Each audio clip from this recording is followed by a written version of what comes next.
Here we go. So, welcome, Deb.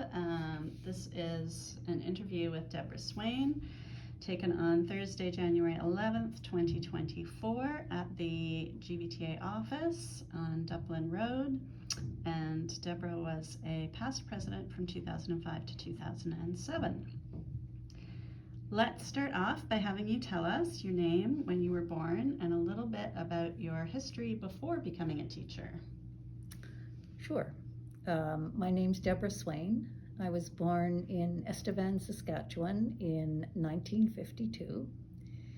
And my history before I became a teacher was that I went to university for a couple of years, picked up a husband in the second year, and then started work. He had a job as a teacher, so I started work as a workshop supervisor. And I did that for 2 years before my first son was born. And then when my second son was 4, I started working as a teaching assistant because I could do that and sort of work around everything. And then partway along the way, my husband became ill and we moved to Victoria, and I went to university. And then we moved back to Calgary, and I went to university and became a teacher, and started working as a teacher at that time. So kind of a meandering kind of way into teaching, and partly led by necessity. My parents had wanted me to go right into teaching. Mom was a teacher, and and just keep going, but that isn't how I chose to do it. So that's how I got into teaching, and I'm so grateful that I did that.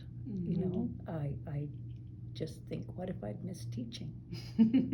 Really, it would have not been, I would have missed so much. Just one follow-up question. At the time, to be a teaching assistant, did you require any training for that? No. Right. I think the fact that I'd worked at it was called the VRRI, Vocational Research and Rehabilitation Institute, and that's where I worked in the sheltered workshop, and it was associated with the university, and it was kind of known. Plus, my friend was on the staff, and it was the Foothills Academy, which was a private school for kids with learning disabilities. So no, I didn't need any special training. Would have been helpful, but it wasn't required. That's great. So could you talk briefly about your teaching career? When did you start? Where did you work? When did you start with the Victoria School Board? And when did you become a GVTA member? Yes. It was 1986, and in the fall of 1986 that I had all my education done, had my B.Ed, and was able to be a teacher on call. So that's what I started out as. I think it was at that time that I took out the union membership in Greater Victoria, because I was also had my name in at Sukan Saanich, but I seemed to get started here, so I think that's where it got filled out. I'm a little bit hazy, but feel like I've always been a GVTA member, and then other things fit in. And I guess I wasn't really aware of it, but that was before, because we had the big vote, I think it was 88, where we all voted to become a union. And so I vaguely remember that, but I wasn't part of the organizing for that. So I was a TOC for a year, got a few long contracts in working in special ed. And then the following year, I got a mat leave in Souk, doing a self-contained class for children with, it was a behavior class, so behavior disorders was what the term was. And I did that for a year, and then I got a job working in Victoria the following year, a self-contained class for children with behavior and learning challenges. And I did that for a couple of years, and then I got a job, a continuing contract, working in a self-contained class for children with behavior disorders, and I did that until, I think it was 1999. And then at 1999, I was elected first vice president, which was 0.5, and they refused to let me do that job, 0.5. So I took a different job. I know. So the district didn't want you to split that The job district in didn't, half? and actually they were pretty compelling in their arguments. And once I settled down, got over being mad about it, I realized, okay, I understand what you're saying, and actually for the children, it's probably going to be better to have that consistency. So then I worked part-time, learning support and kindergarten for 3 years, doing that. So that's the teaching part. What was the other part of the question? The union involvement? Yeah, well, so yeah, you said first vice president in 99, and so then you were president in 2005, so I guess you were first vice for 6 years. For 6 years, yeah. Right, okay. With the same president. So. Right.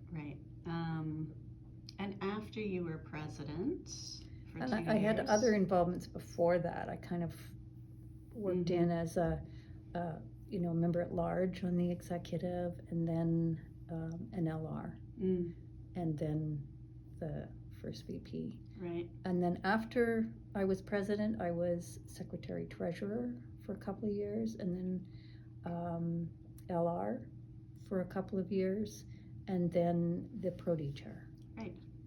For I think 3. Perfect. Great. What issues or campaigns do you recall during your time? Well, at one point I thought, boy, I drive by the legislature and I think, ooh, that's a chilly place to be at a rally. Even if it was summer, I'd remember those winter or fall rallies. So there were a lot of rallies, which I think were really good for getting people out and giving them something to do when there was something going on that was very troubling. In terms of the campaigns, I mean, I think it was maybe the 2nd or 3rd year that I was teaching, we had a 2-week strike, and I know Paul was involved with that. And so that was sort of my first experience at being part of a strike, except for the fact that my husband had a strike when he was a teacher. So that was the first round of local bargaining, the 88? It might have been. Yeah? Yeah. I was trying to remember exactly when it was, trying to piece back to things. It might have been the second, it might have been in the 90s, like early 90s. Okay. I just can't remember exactly the dates. Do you remember the issue that the strike was over? Well, like with most strikes, it's not a single issue. I think some of it was wages. I think wages have been part of every strike I've been part of, and I really see that that having good wages for teachers is incredibly important to the whole system because we're professionals, and so that is always part of the driving force. You've got to have teachers that can afford to be teachers, basically. Other than that, I'm not really clear. I do know that at some point after I'd started teaching here, we got the duty-free lunch hours, and duty-free all through. Like we didn't have to supervise buses or anything.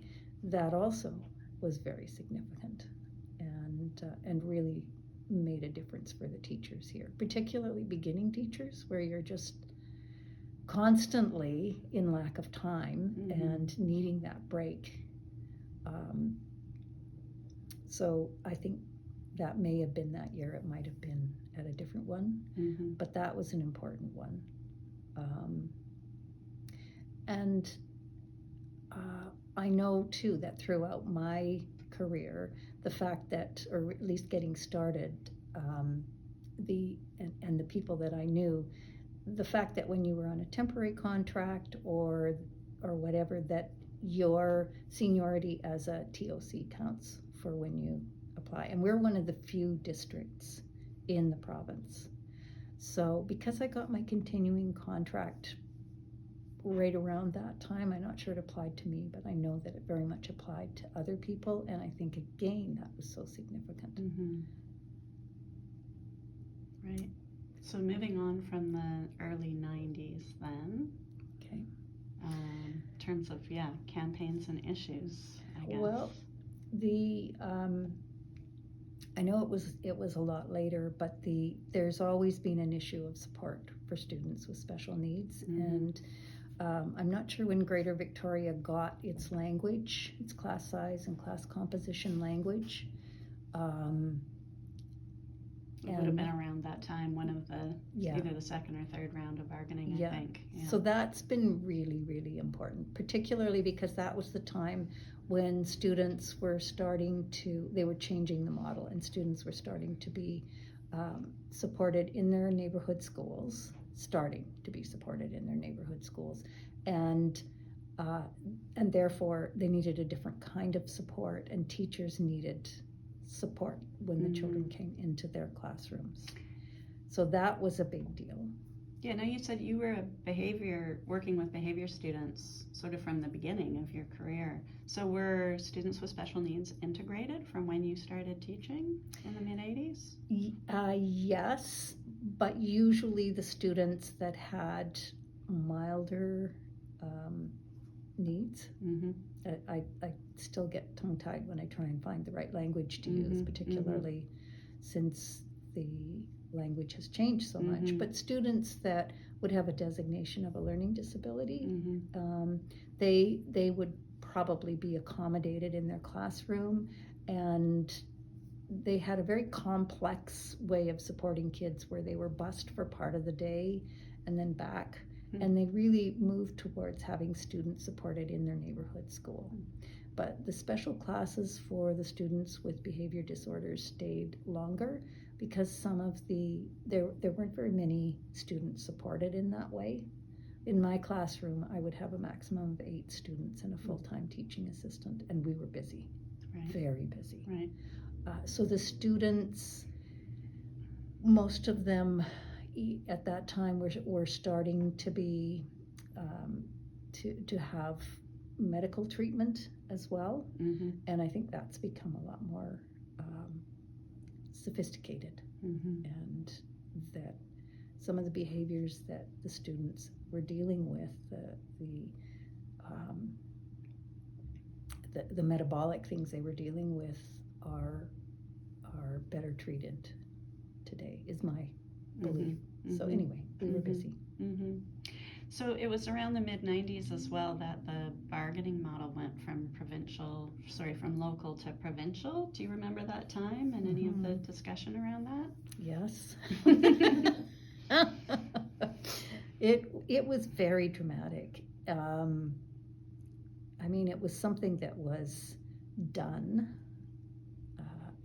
to teachers, basically, and I didn't talk to anyone that thought it was a good idea in the union. I understand because it was an NDP government that brought it in, and at least I'm pretty sure it was. That was their belief that, we didn't want to have some teacher locals, and also they were getting pressure from their NDP school board folks saying this isn't fair because we don't have the same resources the BCTF does, and we're getting taken to the cleaners by these teachers. So it was a time of quite a lot of turmoil, and then the turmoil after that, where the principals were no longer part of the union, that was quite the transition, and I found it quite interesting from a teacher, and by that time I was active in the union, but basically some of the old principals had been very strong BCTF supporters, And they were very strong teacher supporters. I mean, they weren't perfect or anything like that, but there were a few times where I thought, wow, that's pretty good support. Like they'd call me and say, okay, this has happened, and like this is what I've done, and this is kind of where I think we should go with this. And I would agree with everything they said. Interesting. But that was because it wasn't as much of a management teacher situation. Now, I'm not saying that I'd go back or that I don't think we did the right thing or anything like that. It's just been an interesting transition to see. And I think it's pretty much through now because they're all retired. And the people that came in knew that if you wanted to be a principal, then you were going to be in a different career track. So you were president during the illegal strike in 2005. Do you want to talk a little bit about that? Am I jumping too far ahead? I'm happy to talk there. I wanted to talk about when we got our contract stripped, though. Oh, absolutely, of course, 2002, yes. Yeah, and let's talk about that, and then there's one other thing, and then we can go on to that. Absolutely. That whole thing was just stunning, absolutely stunning, that the government would just come in and randomly strip our contract. Just do it, and figure that because they were saying they were doing it for supporting students with special needs and creating equity and all of that nonsense, that would be okay. And just to go back for some context, so that there was an NDP government, I think, from 95 to 2001 or 93 from 2001. Quite a long there were time. two, right? There were two, so it would have been 8 years. Yeah, so probably 93 to 2001. And then 2001 was when the BC Liberals had that sort of landslide election. And so that legislation, Bill 28, came just months after they were elected. Yeah, and they really thought they had a mandate to do whatever they wanted. Yeah. So that was stunning. And we had that one day, I guess you weren't around. I was at that one day. I was not a teacher yet, but I was at the protest. We held a one-day protest. I remember being down at Centennial Square, and that was quite something for teachers to just walk out. We were used to striking, but a walkout like that was very, very powerful. And what was so powerful for me about that day was all the young people, their kids in the strollers, and I thought, wow, they're just beginning their career, and look at how dedicated they are, and they're here. And I was just, first of all, I didn't know if anybody would show up. I'd never done anything like that before, and there they were, kids in tow, and lots of the older colleagues who I expected and hoped they'd be there, but I wasn't sure about the young people. And so there were no picket lines set up. Teachers were just asked to go to the legislature instead of going to school. Is that how it worked? I can't remember. Something like that. Right.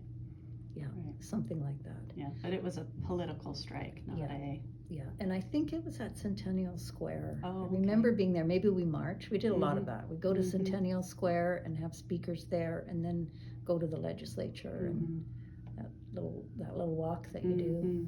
I think it's government. I'm not sure. Yeah. So that, I think, really solidified teachers in a lot of ways, and it was just the beginning of something that none of us really had expected would happen. That you'd have a contract and the government would just come in and grab it. And they actually never should have done that, because boy, did that fire teachers up for a lot of years. And around the same time, I can't remember exactly, but we supported HEU with a walkout too. They got their contract stripped probably around the same time. Is it I same think it year? was the same day that the two bills, it was Bill 27 and 28, Yeah. and 27 applied to the healthcare sector and 28 applied to us. Yeah. Yeah. And so we supported them for one day too, right around the same time, I guess. I knew for sure that it was that. So that also was, a good thing that we were doing. And somewhere in all of that, also, we joined the BC Fed of Labor. Teachers did. And so when I was a vice president, and the social justice chair and I used to attend the meetings as representatives at the Labor Council, and just setting up that, that here we are and we do our update.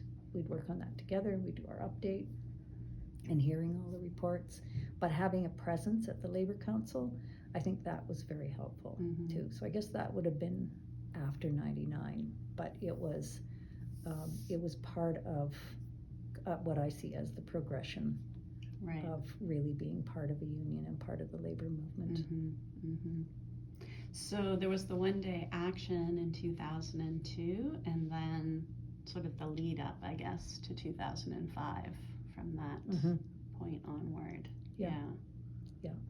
And a lot of the meetings at the BCTF were focused around that. There was just so much solidarity, and I think you can see that too. I mean, BCTF union dues are fairly steep if you look at the union dues across the province or across the country, in particularly even for teachers unions.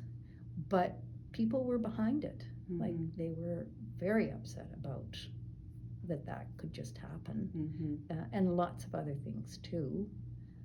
But there was a lot of support for the BCTF and for making sure that we had the lawyers and that we needed to do the work. And what was the impact on schools and teaching of having that language stripped? Oh boy, it was profound. It wasn't just the students with special needs that was very difficult when kids lost support and teachers, and we lost specialist teachers, librarians took a hit. It was just all over. But some of the teachers that had been working so hard with kids that had very diverse learning needs, the automotive instructors, some of the trades teachers, they were forced at that point to take in more students than it was safe to do. And I know for certain we lost an excellent teacher who loved his job, but he said, I just can't do this. I've got way too many kids. The kids need way more support than I can give them, and it's not safe. So there was a lot of teachers that, and again, disproportionately affecting, really, some teachers worse than others. And I think it was really just the most awful way to do that whole thing. So then 2005. You were part of that party. I know, but it's your interview. Yeah. That was quite the lead up. That was so intense. Leading up to that strike, the job action that was going on before that, and then deciding to take illegal strike action. And for such a long time, that was, and to see that, like, almost everyone did it. There were a few teachers that, for whatever reason, and some of them were not as straightforward as you might think, didn't join the strike. And but, like, I don't know what the percentage was, way over 99%, I'm sure. Just about everybody did. And just being around, I had the privilege of being able to drive around and walk the picket line with so many teachers. And I felt this all the way along, but it's the staff reps in Victoria that are truly just the hardest working group of people, and so vital to anything that anyone on the executive does. And they do so much of the frontline work. I mean, they've got a good backup with the executive and with the BCTF, but they're the ones that that really know what's going on in their school, and they really put themselves out there, and do an outstanding job. And during the strike, the staff at the schools, all the different jobs that people in a school have when when there's a strike on, and all of the people on the picket lines and what they did to keep each other going. So yeah. Do you have any particular memories of any sort of events that stand out, or? Other than just driving around looking at the picket lines, the about the first day that strike was going on, we had the strike headquarters, and people showed up, and just one person just showed up and said, "Hi, I'm here. I'm going to drive you around." That was Trish Main. She said, and she'd been involved in other strikes, and she said, "I'm just here to support you." So that was nice, you know, because everybody else had other jobs. And then past presidents showed up to visit with me and give me advice from all the strikes that they'd done. So that was interesting too. And then the day of the big rally that we had, I'm sure, everybody was part of that. That was quite an exciting day, a very exciting day. And just to the lead up to that, meeting with the BCGEU and some of the other people that were going to be supporting us, mostly BCGEU is what I remember, but seeing what they would need, and then we had to be sure that we had people in the right places, because they wouldn't cross our picket line, but they would if there wasn't a picket line there. They would have to. Right. So to back up a bit, we cross-picketed that day. Yes. Yeah. We cross-picketed. We cross-picketed at BCGEU, and I think that was largely it, because that was a huge job for us. But that happened all over, I don't think it was just us that was doing that. It was in other places too. And then we had a big rally in the afternoon, and of course all the people that we'd cross-picketed were off for the day. So I think most of them were off for the day anyway. They came down to the rally too. It was a huge rally. I'm trying to remember if that was...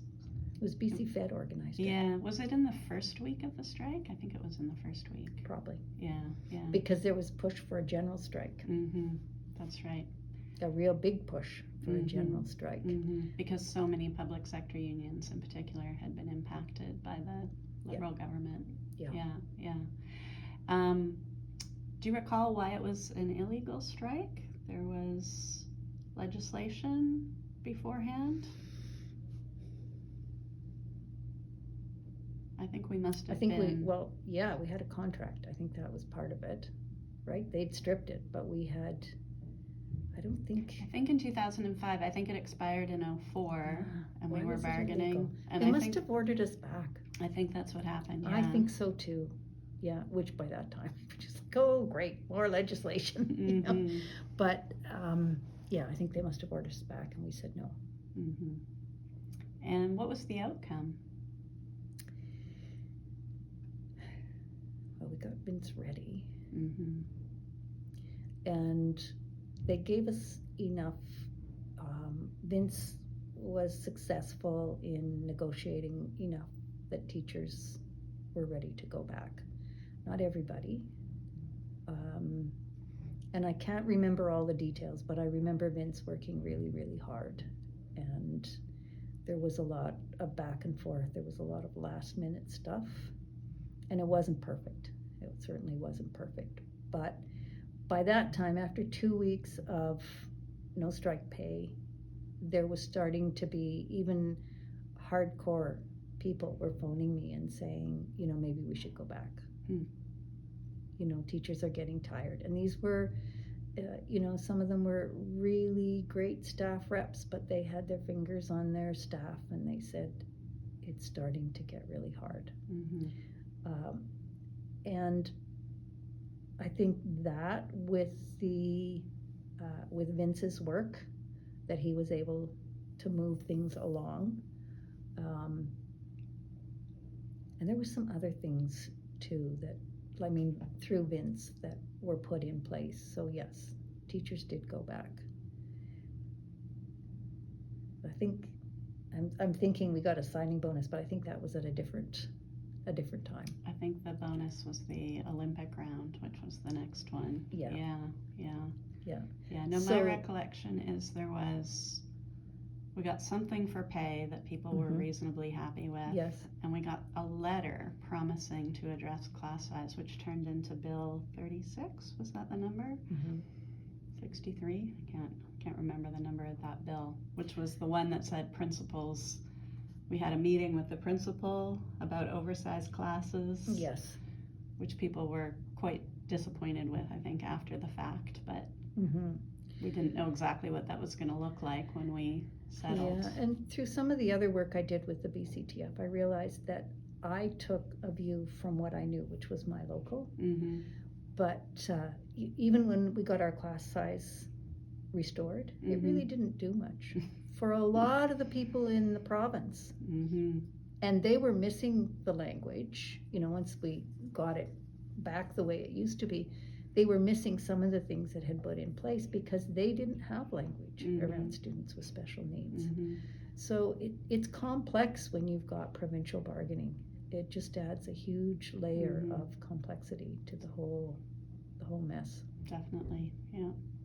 Anything else from your time kind of in the thick of things when you were in the office that you wanted to Well, I talk think the ongoing issues that our local has had around professional development, and we're not alone, and how professional development funding that was established in the 90s in good faith and wasn't too bad then, but unless the numbers for teachers' professional development, their own professional development was linked to the grid, it became really not nearly enough. And that's part of what we had. And so anytime there's a vacuum, if your teacher administration is going to fill it in with what they think is good for you. So that has happened, and I think it's still an ongoing battle, really. Or teachers have to be firm about what they want. And that's unfortunate in a profession where we're professionals, and we have to rely on ourselves so much to deal with the students, with the parents, with all of that, with the curriculum, blending it in. So that was a big part of when I was the Pro-D chair, but when I was the president as well, dealing with the Pro-D issue here and supporting teachers to have the right to choose their own professional development was a big part of what our local did. Right, and I'm thinking that, of course, you were president when I was disciplined, Yes. and we had a campaign around that resulted in our letter of agreement. Yeah. Yes. What do you remember from that? Oh my time? goodness, I remember feeling so responsible for you because I was dealing with this superintendent who was assistant superintendent who was just being so rigid, about you being directed to do this. And, I was saying, well, is she directed? She, we know what the rules are here. And he wouldn't say that. At least that's, I'm sure I would have heard it if he had. And then you got disciplined, and I thought, oh my goodness. She's just starting out and she's been disciplined. How's this going to play out? But it was Tara, so. And just for viewers, so I didn't attend the school-based activity that had been planned. Yes, that's right. true. That was the big deal. Yeah. And the principal wrote, I think, that I was expected to attend, and there was some issue whether an expectation was in order or not. Yeah. Well, clearly it's not. Yes. Well, I found you very supportive. Oh, good. But those are the kinds of things that you get into where it really feels like people's careers, their lives are your responsibility, and you want to do your very best to support them. Mm-hmm.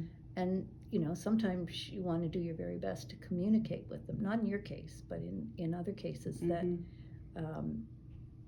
you know, you can't do things the way you were trying to do them. Not in your case. You did the right thing, in my opinion. Well, and we had quite the campaign afterward. Do you remember? Yeah. And I'm sure that was, and I mean, what you were doing was so obviously important professional development. You know, that couldn't be questioned. And really, they could have avoided the whole thing just by listening to you and me.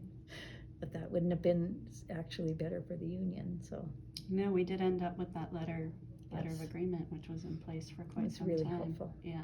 Now, my recollection is we had a campaign to ask teachers to not attend the September Pro D. Must have been 2006, because I was disciplined in 05. So yeah. And we got the letter, and then they took it back, I think. Well, there was an arbitration hearing as well. Yeah, that's right. Yeah. The actually the really strong, because I finished my term in 2007 and Thierry took over, and I think it was maybe in September of 2007 when the second letter got written, because Thierry was definitely, no teachers were going to attend a district ordered professional development. Right. So I think that precipitated the second letter, the one that lasted, because the one that we wrote came due at the end of 2007. So. And maybe we could just touch briefly, because I mean, another thing that took place in that period of time, without sort of personalizing it necessarily, but is kind of the question about people from the union going into management, and the president previous to you who had applied for a position in management, and how that played out, if you have. Sure.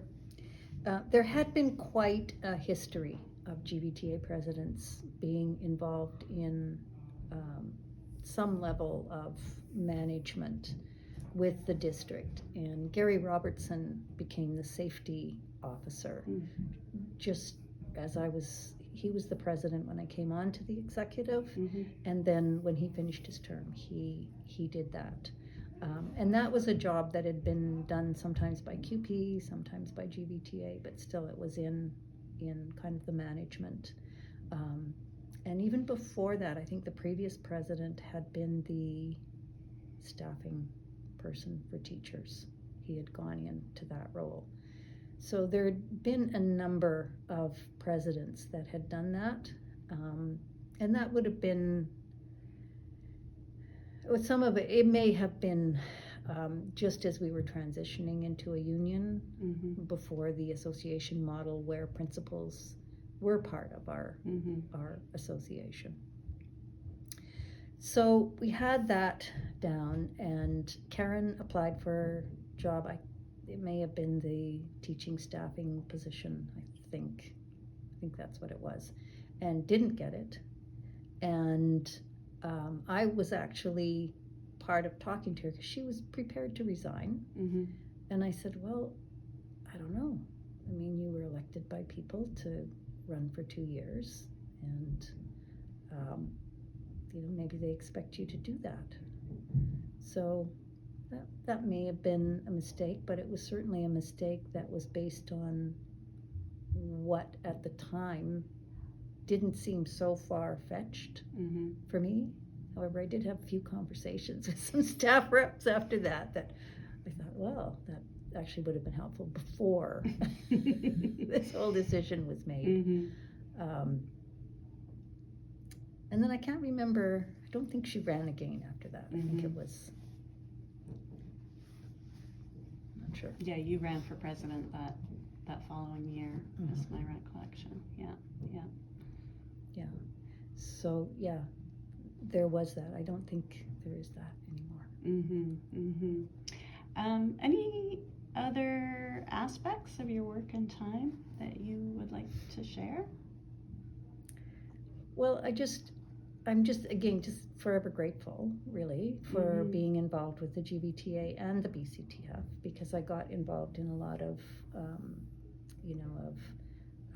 BCTF initiatives or opportunities, and I was on the Teacher News Magazine committee for a couple of years, and I was on the Teacher Inquiry group for 6 years, and I did workshops for the BCTF. Just so much training, so much learning, and as a union officer, you get so much good training with the BCTF, and it's really life enhancing. So it's very busy. I had lots of support at home, so that was fine. I do think that I do sometimes think that there's still more we can do to support young women, particularly young women with toddlers and young families, to be a part of the union. So I was older. I didn't start my teaching career till I was in my mid-30s, and my husband was at home and was able to do all of the home front stuff. But I think that is something that I would like the BCTF to really continue to work on, and to make sure that they update their daycare things, because $200 a day probably isn't going to cut it for everybody. and just really work on that, so that there is an opportunity for young women and young men too, depending on how things are set up in their family, to be a part of that, even if they do decide they want to have children and have a family. That actually brings up, another kind of aspect of the work of the union, the social justice work. So you're talking about sort of gender equality issues. Are there other aspects of that social justice work that you can recall from your time? Because you were there, from the mid-'80s to the 2010s. A lot changed in terms of a lot of those issues. Anything else stand out? I think one thing that stands out is the work that's been done around Indigenous and Aboriginal education, and some of the people that I've met through that work. I learned so much, and I think a lot of teachers have learned a great deal. But I think that is very important work, and work that will have kind of wide-ranging impact. When I started with the BCTF, it seemed to be pretty white,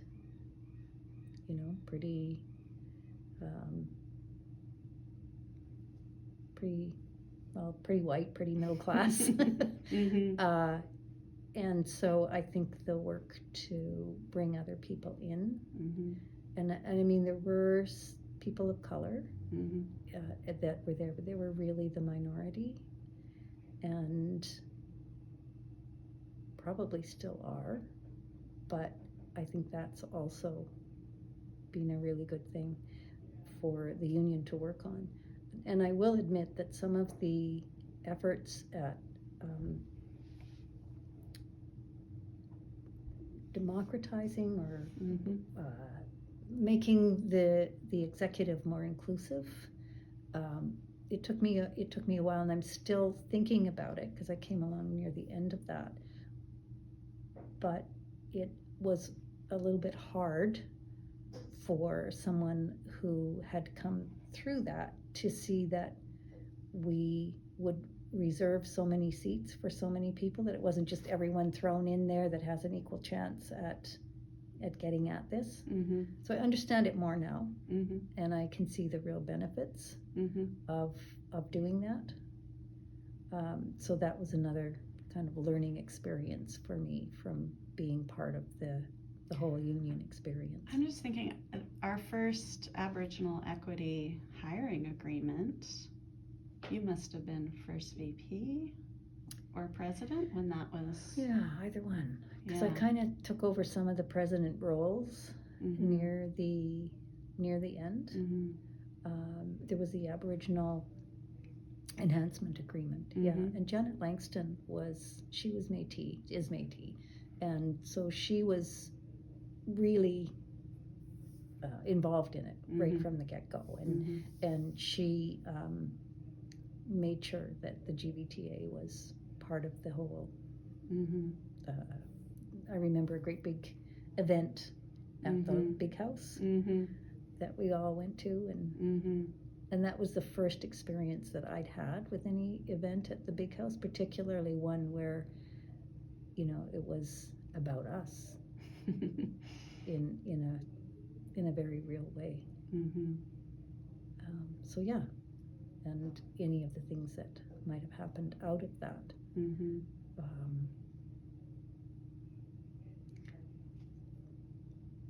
I was part of that. That's great. Anything, Alicia, you can think of that we should touch on? Anything else you want to just add? Any advice for That's a good people question. getting Where should we go from started? here? People getting started in the union? Yeah, or any directions you would like to see the union work moving forward as somebody with a long history and a lot of experience? Well, I think that you're doing a great job. I'm really impressed with a lot of the initiatives and the questions. I think it's like with any organization, don't be afraid to ask people that are going to disagree with you, and try and listen to what they have to say. Mm-hmm. And it came to me, I was speaking with your contract chair about an issue, and some of the things that he was saying kind of surprised me. I said, well, you mean the district wasn't on your tail about this? He said, no, they seemed to let it go. And I said, oh. Well, I don't think there was much of that wasn't how it was initially negotiated. And so in that way, it was almost like I said, well, do the best you can here, because really I think the intent was that it be a little more structured. And so I thought about that and thought, well,